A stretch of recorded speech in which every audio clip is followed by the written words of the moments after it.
Good morning. Last class में अपन nucleotides के बारे में बात की थी। आज अपन नेक्स्ट स्टडी स्टार्ट करते हैं न्यूक्लिक अम्ल।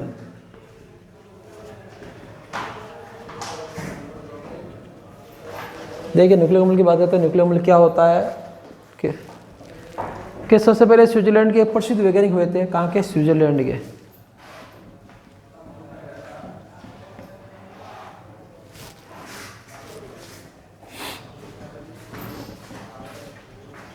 ठीक है कि स्विट्जरलैंड के वैज्ञानिक हुए थे। उनका नाम था आपके फ्रेडरिक मिशर। Friedrich Miescher. देखो कुछ मिक्सचर बोलते हैं, कुछ मिक्सचर बोलते हैं। इंग्लिश लिख देता हूँ मैं। ये क्या प्रोनाउंसिएशन का फ़र्क होता है, अलग अलग जगह पे इसको अलग अलग हिसाब से बोला जाता है। Friedrich Miescher. इन्होंने कोशिका का रासायनिक विश्लेषण करते समय केंद्रक से एक सफ़ेद चूर्ण प्राप्त किया था। कि ये आपके क्या कर रहे थे? रासायनिक विश्लेषण कर रहे थे कोशिका को। अंदर से जो केंद्र कोशिका के अंदर जो पदार्थ पाए जाते हैं उनके अंदर देख रहे थे कि भाई जो पदार्थ हैं ये किन किन रासायनिक हिस्सों से बने हुए हैं। तो उन्होंने देखा कि केंद्रक में क्या होता है, मैं एक श्वेत चूर्ण नाम सफ़ेद चूर्ण पाउडर के रूप में पदार्थ प्राप्त किया और 1869 में केंद्रक से प्राप्त होने के कारण इसे न्यूक्लिन नाम दिया गया कि भाई केंद्रक से प्राप्त हुआ था। ठीक है, इसलिए इसे नाम क्या दे दिया? 1869 में न्यूक्लिन नाम दिया। उसके बाद एक प्रसिद्ध वैज्ञानिक हुए थे अल्टमैन।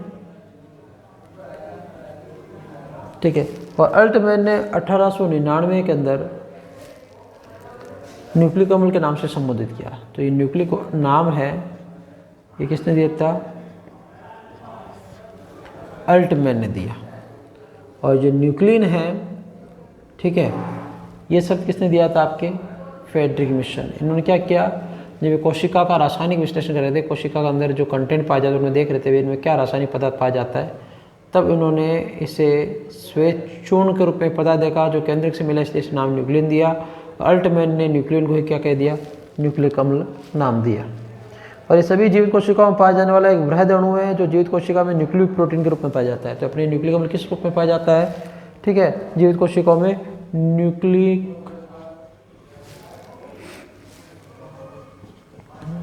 प्रोटीन के रूप में पाया जाता है। और न्यूक्लियो प्रोटीन एक प्रकार का संयुग्मी प्रोटीन के न्यूक्लिक प्रोटीन या ऐसे न्यूक्लियो प्रोटीन भी कह सकते हैं।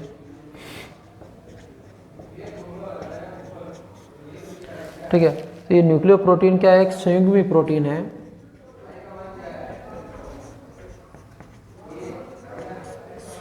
संयुग्मी प्रोटीन है जिसमें न्यूक्लिक अम्ल प्रोस्थेटिक समूह के रूप में पाया जाता है। किसमें क्या होता है? न्यूक्लिक अम्ल प्रोस्थेटिक समूह के रूप में पाया जाता है। जब पढ़ेंगे आगे प्रोस्थेटिक समूह एंजाइम पढ़ेंगे तब। ठीक है, और न्यूक्लियो प्रोटीन जल द्वारा अपघटित होकर न्यूक्लिक अम्ल तथा प्रोटीन का निर्माण करती है। कि भाई ये संयुग्मी प्रोटीन है, एक कंटेंट के साथ और प्रोटीन के अलावा इसमें क्या पाया जाता है? आपके न्यूक्लियो प्रोटीन के अंदर न्यूक्लिक अम्ल पाया जाता है, इसलिए इसे क्या कहते हैं? संयुग्मी प्रोटीन। जब आपके न्यूक्लियो प्रोटीन को जल में अपघटित किया जाता है, ठीक है, तो ये अपघटित होकर क्या करती है? न्यूक्लिक और प्रोटीन दो भागों में टूटती है। और न्यूक्लिक अम्ल को निम्न प्रकार से परिभाषित कर सकते हैं। भाई न्यूक्लिक अम्ल की परिभाषा लिखनी चाहते हैं कि परिभाषा लिख देता हूँ मैं आपके लिए।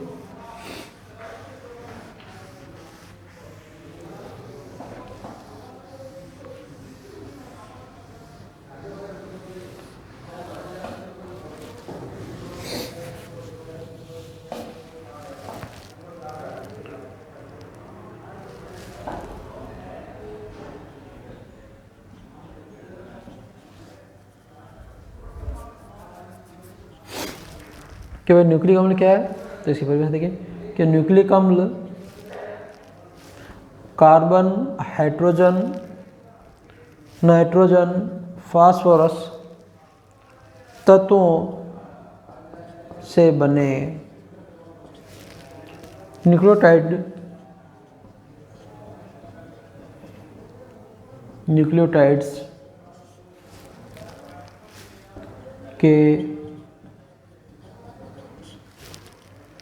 बहुलक या कह सकते हैं पॉलीन्यूक्लियोटाइड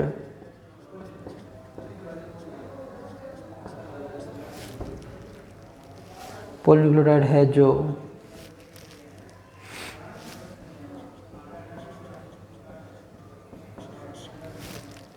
जीवों की आधारभूत है, जो जीवों की आधारभूत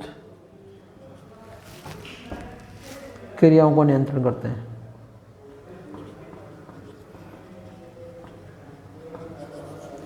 ठीक है कि भाई न्यूक्लिक अम्ल क्या है, इसमें कार्बन भी होता है, हाइड्रोजन होता है, नाइट्रोजन होता है, फास्फोरस होता है, इन तत्वों से बना न्यूक्लियोटाइड है। और न्यूक्लियोटाइड के बहुलक या पॉलीन्यूक्लियोटाइड से मिलकर बने होते हैं, जो जीवों की आधारभूत क्रियाओं का नियंत्रण करते हैं, मुख्य क्रियाओं का नियंत्रण करते हैं। कौन? न्यूक्लिक अम्ल।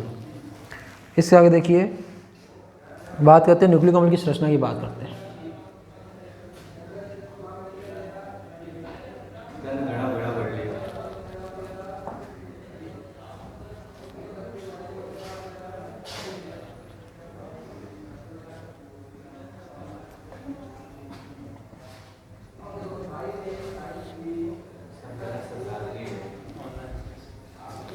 न्यूक्लिक अम्ल की संरचना की बात करते हैं। देखिए कि यदि न्यूक्लिक अम्ल का जल का अपघटन कराया जाए तो इनकी संरचना को स्पष्ट रूप से जान सकते हैं।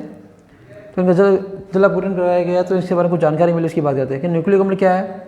पॉलीन्यूक्लियोटाइड कि भाई पहला पॉइंट क्या है कि न्यूक्लिक अम्ल, मैं जैसे लिख दूँ न्यूक्लिक अम्ल के लिए है पॉलीन्यूक्लियोटाइडेज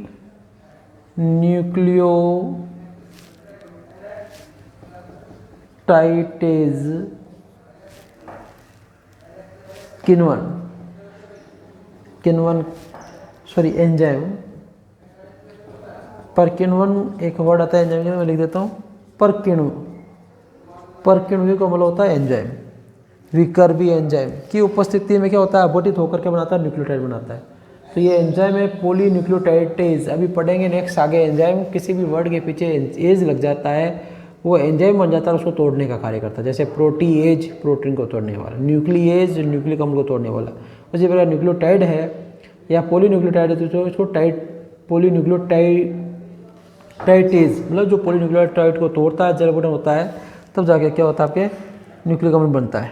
और न्यूक्लियोटाइड जो होता है वो फास्फेटेज किण्वन की उपस्थिति में फास्फेटेज एंजाइम की उपस्थिति में अपघटित होकर क्या बनाता है, न्यूक्लियोसाइड और फास्फोरिक अम्ल देता है। देखिए अपन पढ़ चुके हैं, कल मैंने आपको पढ़ाया था लास्ट क्लास में कि जो आपके न्यूक्लियोटाइड होते हैं वो न्यूक्लियोसाइड में यदि अपन फास्फेट जोड़ देते हैं तब जाकर न्यूक्लियोटाइड बनता है। अब न्यूक्लियोटाइड जो है, तो ये जो न्यूक्लियोटाइड है इसमें क्या पाया जाता है आपके, कि न्यूक्लियोटाइड में क्या पाया जाता है, फॉस्फेटेज क्या होता है, फॉस्फेटेज एंजाइम, फॉस्फेटेज एंजाइम की उपस्थिति में अपघटित होकर टूटकर क्या बनाता है, न्यूक्लियोसाइड और फॉस्फेट या फॉस्फोरिक अम्ल का निर्माण करता है। देखिए कल आपने बात की थी, मैंने एक चीज़ इस वर्ड को समझा देता हूँ, इस लाइन को आपको। वे कल क्या पढ़ा था कि न्यूक्लियोटाइड किससे बना होता है, कि न्यूक्लियोसाइड में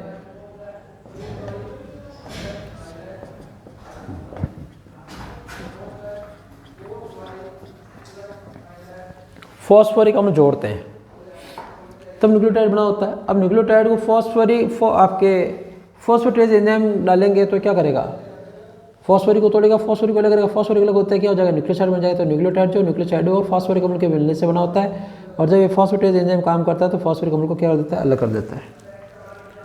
इसके आगे देखिए बात करें कि न्यूक्लियोटाइड जो है वो न्यूक्लियोसाइडेज के एंजाइम की उपस्थिति में अपघटित होकर क्या बनाता है, सार और नाइट्रोजन सार बनाता है। ठीक है, सामान्य बात होगी कि न्यूक्लिक अम्ल में केवल दो प्रकार की शर्कराएं पाई जाती है, राइबोज डीऑक्सी राइबोज में पढ़ चुके हैं। न्यूक्लिक अम्ल जो है दो प्रकार का, डीएनए और आरएनए। ठीक है, डीएनए में डीऑक्सी राइबोज शर्करा, आरएनए में राइबोज शर्करा पाई जाती है। और राइबोज शर्करा वाले जो न्यूक्लिक अम्ल उसको क्या कहा जाता है, आरएनए, और जो आपके डीऑक्सी राइबोज शर्करा वाले है उसे क्या कहा जाता है, आपके डीएनए कहा जाता है। ये बात अपन कर चुके थे। अब बात करें कि भाई कोशिका में कहाँ पाया जाता है, कोशिका में स्थान की बात करें किसकी, न्यूक्लिक अम्ल की, कि भाई कोशिका में स्थान क्या, देखिए इसकी बात करते हैं।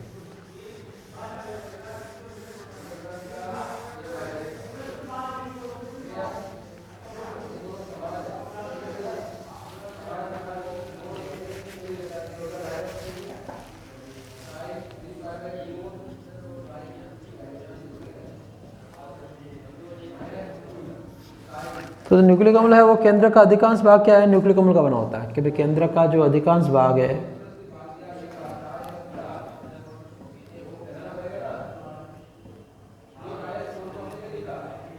केंद्र का अधिकांश भाग किसका बना होता है, न्यूक्लिक अम्ल का।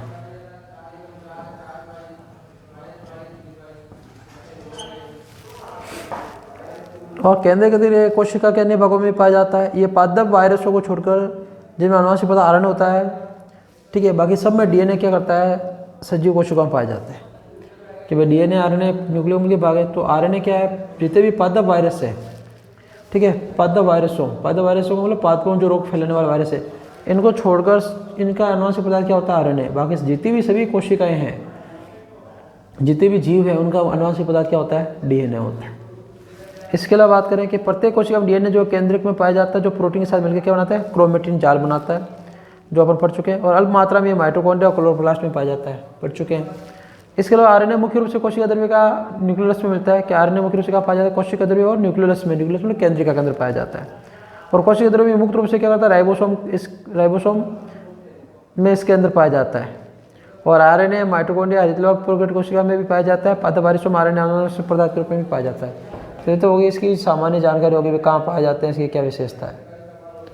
इसके आगे बात करते हैं प्राथमिक व द्वितीय उपापचय। देखिए क्या है, नेक्स्ट हेडिंग स्टार्ट करते हैं।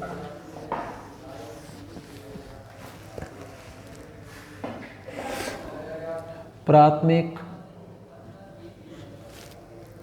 व द्वितीयक उपापचय, ठीक है। इंग्लिश में बोलते हैं प्राइमरी एंड सेकेंडरी मेटाबोलिटिस।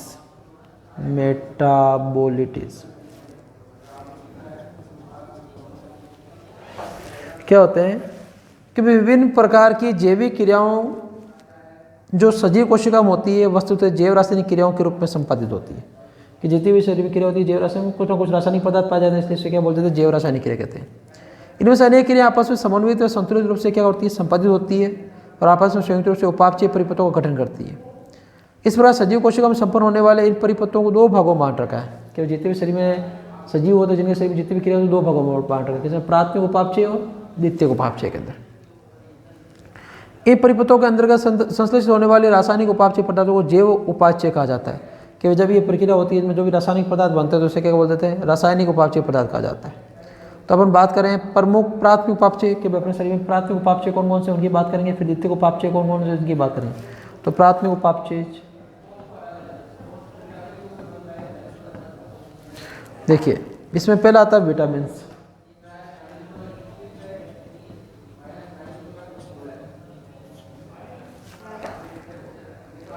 कि ये विशिष्ट प्रकार के कार्बनिक पदार्थ होते हैं जो सजीवों की वृद्धि के लिए क्या है, अति सूक्ष्म मात्रा में आवश्यक है। तो ये क्या है, सजीवों की पहली बात तो क्या है, कार्बनिक पदार्थ। और क्या है, किसके लिए जरूरी है, सजीवों की वृद्धि के लिए, सजीवों की वृद्धि के लिए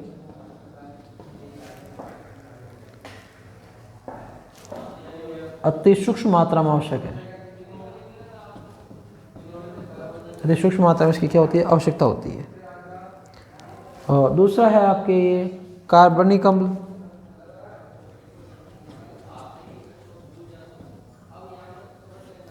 कार्बनिक अम्ल के इस प्रकार के अम्ल जो क्या है आपके, जिनके अंदर क्या पाया जाता है, COH कार्बोक्सिल समूह युक्त कार्बनिक यौगिक होते हैं, जिनका निर्माण समस्त प्राथमिक उपापचय परिपथों के क्या होते हैं, मध्यवर्ती पदार्थ रूप में होता है। जैसे citric acid, malic acid, glutamic acid, succinic acid, एक कुछ एग्जाम्पल है।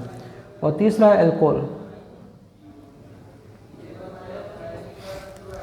कि ये इसमें क्या पाया जाता है, OH समूह पाया जाता है। कि OH समूह कार्बनिक यौगिक होते हैं, इनमें सूक्ष्म जीव कवक प्रजाति आती है, जैसे यीस्ट है, यीस्ट के द्वारा एल्कोहल बनाया जाता है। एस्परजिलस ओराइजी है, कुछ जीवाणु जाते हैं जैसे क्लोस्ट्रीडियम है,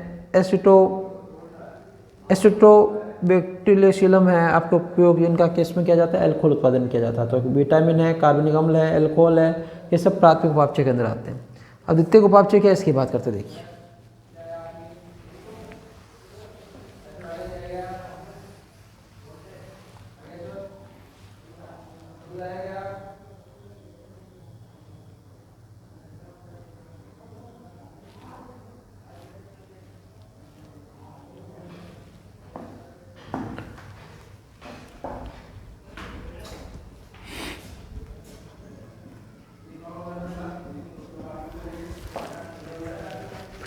कि जीवधारियों में संपन्न होने वाले इस प्रकार के जैव रासायनिक परिपथ जीवित रहने के लिए आवश्यक नहीं होते। बीज परिपथ जो बनते हैं वो जीवित रहने के लिए आवश्यक नहीं है, लेकिन फिर भी विभिन्न सजीवों के शरीर के अपने जो क्रियाएं होते हैं उनके संचालन के लिए जरूरी होते हैं।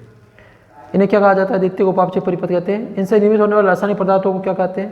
द्वितीयक उपापचय कहते हैं। कि भाई अपन ये जो इसमें इस प्रोसेस के अंदर जो जैव रासायनिक पदार्थों के द्वारा जो पदार्थ बनते हैं वो अपन जीवित रहने के लिए आवश्यक नहीं है, लेकिन फिर भी बहुत सी क्रियाओं के लिए क्या होते हैं? द्वितीय उपापचय जरूरी होते हैं।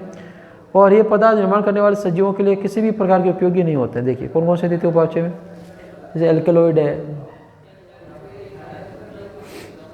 इनकी अपन को ज़्यादा जो मॉर्फिन है, कोडिसिन है, इनकी आवश्यकता नहीं है, लेकिन इनके बिना जीवित रह सकते हैं। लेकिन कुछ शरीर की कोशिका जरूरी, जैसे एंटीबायोटिक है, इनके बिना पर जीवित रह सकते हैं, लेकिन शरीर की क्रियाओं के संचालन के लिए इनकी आवश्यकता है। जैसे विष है, ठीक है, इसके अलावा वाष्पशील तेल है,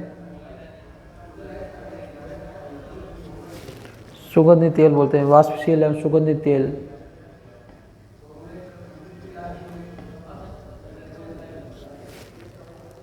जिब्रेलिन है, ये हार्मोन आपके,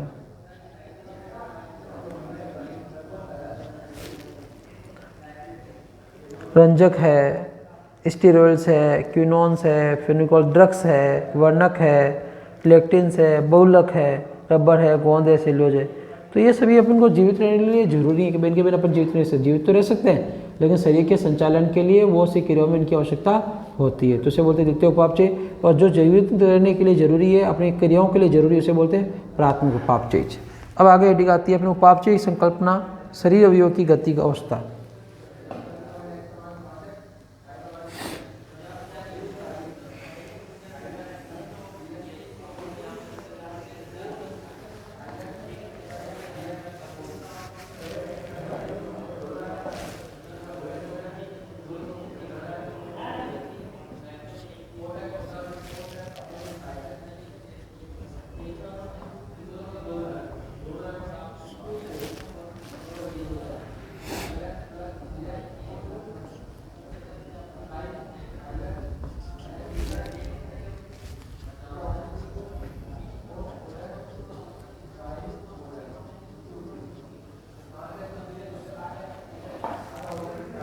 कि सभी जीव अन्य कार्बनिक यौगिकों से मिलकर बने होते हैं।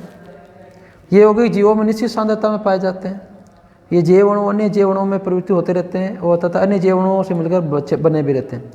क्योंकि शरीर में जितने भी अवयव पाए जाते हैं वो कार्बनिक यौगिकों से मिलकर बने होते हैं। ठीक है, वे यौगिक किससे मिलकर बने होते हैं? कार्बनिक यौगिकों से। और ये यौगिक क्या होते हैं? निश्चित सांद्रता में पाए जाते हैं, निश्चित मात्रा में पाए जाते हैं। इनकी क्या पाई जाती है? निश्चित मात्रा में पाई जाती है।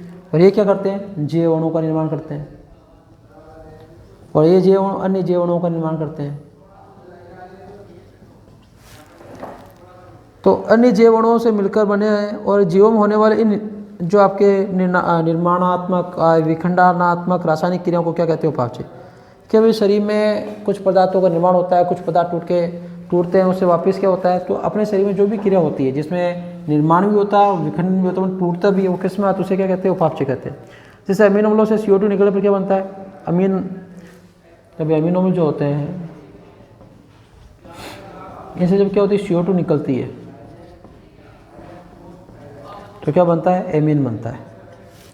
और न्यूक्लियोटाइड सार से अमीनो समूह को अलग होना होता है कि न्यूक्लियोटाइड सार जो होता है उसे अमीनो अम्लों का अलग होना, डाइसेकेराइड से ग्लाइकोसिडिक बंध का जलक बटन होना। तो ये सभी उपापचय क्रियाएं अन्य दूसरे अभिक्रियाओं से संबंध रखती है। इन परस्पर संबंधित श्रृंखलाबद्ध अभिक्रियाओं का क्या होता है? उपापचय द्वारा एक दूसरे से परिवर्तन होता रहता है। ये उपापचय पथ कहलाता है। देखिए, और ये परिपथ आपके यातायात व्यवस्था की तरह होते हैं। इन परिपथों वाहनों की तरह उपापचय एक निश्चित वेग व दिशा में गमन करते हैं। और उपापचय का ये बहाव शरीर के घटकों के लिए गति का अवस्था कहलाता है। कि उपापचय पदार्थ में होता है कि भाई शरीर से क्या होता है? अमीनो अम्ल से जैसे CO2 निकला तो क्या बना? एमीन बना। और न्यूक्लियोटाइड सार से जब अमीनो समूह को अलग होना होता है, डाइसेकेराइड से ग्लाइकोसाइडिक बंध का जलक बटन होना होता है। तो जितने भी पदार्थ बनते हैं तो ये सभी पदार्थ जो आपस में एक दूसरे से अटैचमेंट है। ठीक है, और इन पदार्थों की क्या होती है? व्यवस्था चाहे वाहनों की तरह पाई जाती है कि एक दूसरे में बदलते रहते हैं। ठीक है, चलते रहते हैं। और उपापचय पद एक दूसरे से जुड़े होने के पर ये आपस में क्या होते हैं? बंधे भी रहते हैं। और उपापचय रासायनिक अभिक्रियाएं क्या होती है? उत्प्रेरित अभिक्रियाएं भी होती है। और अभिकारक अभिक्रिया उत्प्रेरक की उपस्थिति में होती है। और आपके जो उत्प्रेरक हैं वो उपापचय नियंत्रण की गति को बढ़ा देते हैं, क्योंकि अभिक्रिया हो रही है उसमें उत्प्रेरक क्या करते हैं, उस अभिक्रिया की दर को बढ़ा देते हैं, स्पीड कर देते हैं, इसे क्या कहते हैं, एंजाइम कहते हैं। ठीक है, और यदि देखो CO2 का पानी में घुलना एक भौतिक क्रिया, लेकिन जीवों में ये एक उत्प्रेरित अभिक्रिया है। तो CO2 या वो जल में क्या होती है आपके घुलती है, ये भौतिक प्रक्रिया, लेकिन जीवों में क्या उत्प्रेरित अभिक्रिया, उत्प्रेरक की उपस्थिति में जल्दी होती है।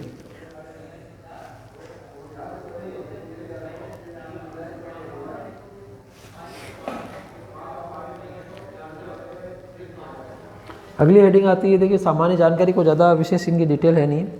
अगली हेडिंग आती है एंजाइम। देखिए एक वर्ड आ रखा है जीव, ये दो छोटी सी हेडिंग इसका बात है, जीव उपापचय का आधार।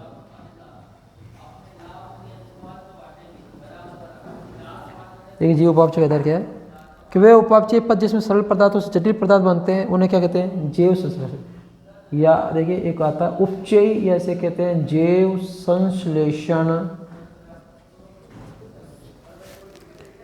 ठीक है, जैव संश्लेषण पथ भी कहते हैं, एक ही बात। इसमें क्या होगा कि इसमें सरल पदार्थों से क्या होगा, जटिल पदार्थों का निर्माण होगा। सरल पदार्थों से किसका, जटिल पदार्थों का निर्माण होता है, तो उसे क्या बोलते हैं अपन, उपचय कहा जाता है। जैसे एसिटिक अम्ल से कोलेस्ट्रॉल का बनना एग्जाम्पल हो गया। उसके बाद कि जब उपापचय पथ में क्या होता है, आपके जटिल पदार्थों से टूटने से सरल पदार्थ बनते हैं। ठीक है, इसे क्या कहा जाता है, आपके अपचय कहा जाता है। अपचय या इसे कहा जाता है विखंडन। क्या कहा जाता है, अपचय या विखंडन पथ कहते हैं। जैसे कंकाल की पेशियां होती है, उसमें ग्लूकोज से क्या बनता है, लैक्टिक अम्ल बनता है। कि अपने शरीर में कंकाल जो होता है उसमें जो ग्लूकोज होता है वो टूटता है, ग्लूकोज के टूटने से क्या बनता है, आपके लैक्टिक अम्ल बनता है। तो ये क्या हुआ, जटिल पदार्थ है और सरल पदार्थ में टूटा। इसमें क्या होता है, सरल पदार्थ से जटिल पदार्थ का निर्माण होता है। तो ये क्या कहलाती है, उपचय, और ये क्या कहलाती है, अपचय क्रिया कहलाती है। ठीक है, और इसी पर अपन पढ़ चुके ग्लाइकोलाइसिस, जो आप पढ़ेंगे आगे चैप्टर सिलेबस में आपके। ग्लाइकोलाइसिस में क्या होता है, ग्लूकोज से जो आपके पायरुविक अम्ल बनता है 10 स्टेप काम करते हैं। ठीक है, ये भी पढ़ेंगे इसमें। तो अपचय पथ में मुक्त होने वाली ऊर्जा को रासायनिक बंध के रूप में संचित कर लिया जाता है कि भाई जटिल पदार्थ टूटेगा तो ऊर्जा देनी पड़ेगी। तो ये ऊर्जा जो आपके मुक्त होती है इसको रासायनिक क्या होते हैं, बंध बना लिए जाते हैं। और जब ऊर्जा की आवश्यकता होती है इसे काम ले लिया जाता है। और एक रासायनिक बंध के रूप में पाई जाने ऊर्जा को क्या कहते हैं, ऊर्जा मुद्रा को क्या कहा जाता है, ATP। के क्या करती है, ऊर्जा मुद्रा क्या कहलाती है, आपकी ATP कहलाती है। इसका उपयोग जैव संश्लेषण के लिए, परासन के लिए, यांत्रिक कार्यों के लिए भी किया जाता है। एक लास्ट हेडिंग आती है जीव अवस्था। देखिए तो उपचय उपापचय क्या होता है, समझ आ गया। उपचय और उपापचय दोनों मिलने को क्या कहते हैं, उपापचय। ये उपापचय के भाग है, ये उपापचय के भाग है दो। उपचय मतलब अपचय मतलब ए से अपघटन किसका, जटिल पदार्थों का सरल पदार्थों। इसमें सरल पदार्थ से जटिल पदार्थों का निर्माण होता है।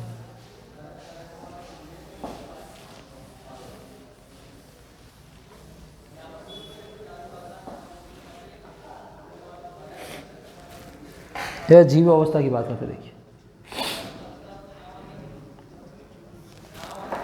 कि जीवों में निश्चित सांद्रता में रासायनिक यौगिक पाए जाते हैं जिन्हें क्या कहते हैं, जैव अणु कहते हैं। और ये जैव अणु उपापचय में प्रवाह करते हैं कि कोई भी भौतिक व रासायनिक प्रक्रिया जो स्वतः ही साम्य अवस्था में पहुंचती है, जीवों में पाई जाने वाली स्थिर अवस्था असाम्य अवस्था में होती है। कि जीवों में कोई स्थिर अवस्था नहीं होती है।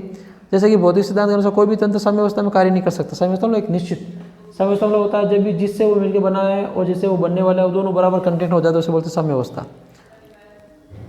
तो जीव हमेशा क्या होते हैं, क्रियाशील होते हैं। जीव कभी स्थिर नहीं होता है, मतलब कोई अभिक्रिया हो रही है। जैसे साम्य अवस्था क्या होता है, मान लीजिए कोई भी A प्लस B मिलकर क्या बना रहे हैं, COD। तो ये A और ये B है, ये दोनों से मिलकर क्या बना, COD। A और B कब तब तक A और B से कब तक COD बनता रहेगा, जब तक A और B की सांद्रता COD के बराबर नहीं हो जाती। तो A और B की सांद्रता और COD के बराबर सांद्रता मतलब जो मात्रा है, ठीक है, ये बराबर हो गई। तब ये A और B COD में नहीं बदलते और COD A और B में नहीं बदलते। इसे क्या कहते हैं, साम्य अवस्था। ना तो कुछ बन रहा है ना कुछ आपके घट रहा है। तो इसमें क्या है कि जीव हमेशा क्या होते हैं, आपके क्रियाशील होते हैं, स्थिर नहीं हो सकते, उनमें साम्य अवस्था नहीं आ सकती। तो हम कह सकते जीव अवस्था क्या है, असाम्य स्थायी अवस्था है जिसमें कार्य संपन्न होता है। जीवों को साम्य स्तर से बचने के लिए ऊर्जा की आवश्यकता होती है। कि भाई जीव है उसको किसी कार्य से बचने के लिए वो लगातार कार्य करता रहे, इसलिए वो उसको ऊर्जा की आवश्यकता होती है। ठीक है, ये हो गया। अब नेक्स्ट क्लास में अपन बात करेंगे आपके एंजाइम की। तो आज के लिए इतना ही, बाकी नेक्स्ट क्लास में। धन्यवाद।